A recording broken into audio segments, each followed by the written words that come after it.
Now, an operation by the Hawks targeting alleged instigators of the July unrest has been underway in KwaZulu-Natal today.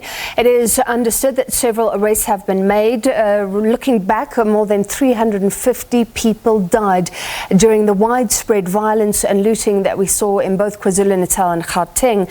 The damage to business and infrastructure estimated at over 50 billion rand. We are joined on the line by the national head of the Directorate for Priority Crime Investigation. That's the full name of the Hawks, the official name, Lieutenant General Godfrey Lebeya. Lieutenant General, thank you for being with us. Can you confirm that arrests were made today? Good evening, Madam, and good evening to the viewers. Indeed, I can confirm that arrest has been effected today on 20 persons. And the investigation is continuing. We expect that further arrests will be executed. Can you tell us who any of them are? There has been speculation that some with political links are among those.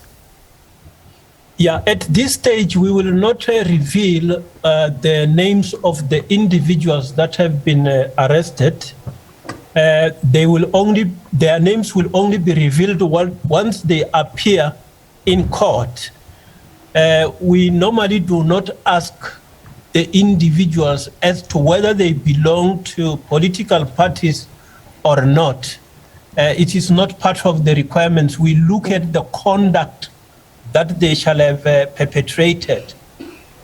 Sure, but are there any high-profile people that we would all know about?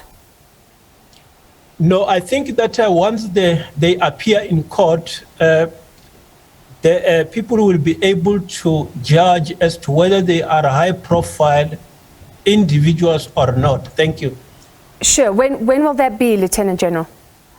There will be those who will be appearing tomorrow. As I say, the operations are continuing. We expect that others may be arrested tomorrow. Until all of those that have been arrested appear in court, we will continuously look for those who are outstanding.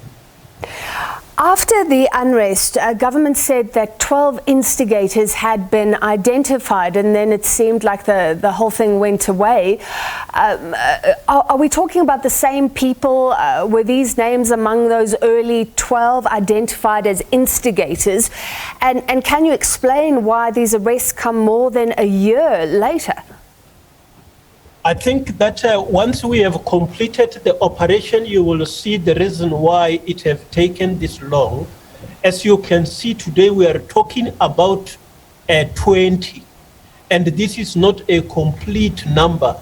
In order to ensure that the investigation is done completely on the number of individuals that we were focusing on, it has to obviously take time, unlike those that operated individually that we arrested at the beginning of the unrests. What charges do they face? They will be, the prosecutors will obviously compile a formal charge, but at this stage, it is conspiracy to commit public violence, incitement to commit public violence, as well as incitement to commit arson. We understood that there were several WhatsApp groups operating at the time, and some of the activity, the organization activity, was on these WhatsApp groups. Was social media a big part of this investigation? When you say they were instigating violence, were they doing that from their phones? We had to comb all social media environments as well as other communication platform to sift through to see who is instigating others. So there has been a lot of investigation, including the WhatsApp groups. And if they wrote something on WhatsApp, did it have to be explicit, saying, let's go and set fire to buildings or give a specific building? Or is it enough to say they were instigating violence by simply being involved in organizing where people went and saying, let's meet here, etc.? I mean, how explicit did the postings have to be? Yeah, I think that that will be part of the evidence that will be presented at court when the time comes. As I say, the prosecutors has to analyze this information, and then they were convinced, together with the investigators, that we have got sufficient evidence on which the accused persons can go and answer in court. Yeah. So the rest of the evidence will be presented in court. Because it involves WhatsApp groups, we know WhatsApp is encrypted, and social media as well. I mean, was this really high tech? Do the Hawks have the capability to do that, to sort of analyze these platforms and go in very deeply, or did you bring in technical experts? Among the people that were involved in the investigation is our cybercrime group. So we also have got those experts within the DPCI and also in other government departments.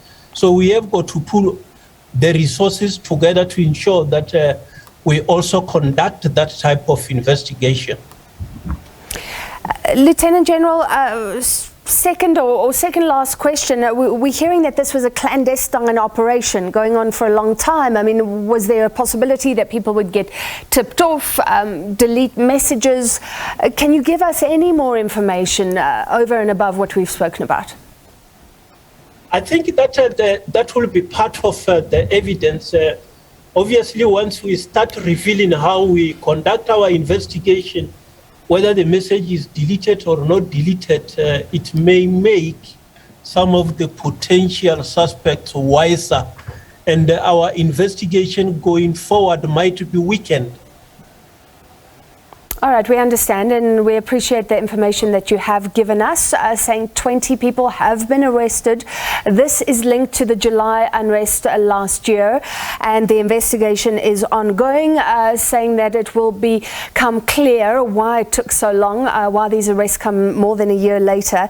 And certainly it sounds like there was a cyber element there. National Head of the Directorate for Priority Crime Investigation, Lieutenant General Godfrey Lebeya.